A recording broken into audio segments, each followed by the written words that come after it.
కేసీఆర్ గారు ప్రభుత్వం దిగిపోయే ముందు ఇదే కాంగ్రెస్ పార్టీ ఇప్పుడు ఉన్నటువంటి రేవంత్ రెడ్డి ముఖ్యమంత్రి వర్యులు ఏం చెప్పిండో, మీకు బిర్యానీ కావాలని కోరిండ్రు, మీకు బిర్యానీ కాదు కదా పప్పు పెట్టడానికి కూడా కేసీఆర్ దగ్గర గిన్నె లేదు, ఆ పప్పు ఉడకదు, మంట పెట్టడానికి మంట లేదు, వండడానికి గిన్నె లేదు, నా దగ్గర ఉన్నది గిన్నె, నా దగ్గర ఉన్నది పప్పు, నా దగ్గర ఉన్నది బియ్యం, నన్ను ముఖ్యమంత్రి చేయండి, మీకు వండి పెట్టడానికి నేను సిద్ధంగా ఉంటానని మేనిఫెస్టో పెట్టినటువంటి చరిత్ర గల వ్యక్తి. ఆ మేనిఫెస్టో పెట్టినాక ఏమైంది?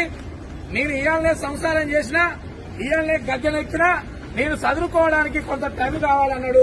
చదువుకోవడానికి 3 సంవత్సరాలు సమయం ఇచ్చింది. ఇవాళ మెజార్టీ చేసి మనమంతా కలిసి సమయం ఇచ్చినాం, ఎమ్మెల్యేలను గెలిపించినాం, ఎంపీలను గెలిపించినాం.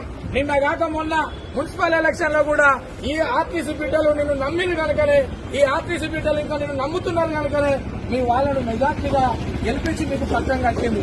అయినా మీరు కుర్చీల కొరకు చూస్తా ఉన్నారు. ఈ కడుపు కాలిన కార్మికుల సమస్యల్ని పరిష్కరించమని అడుగుతా ఉన్నాం.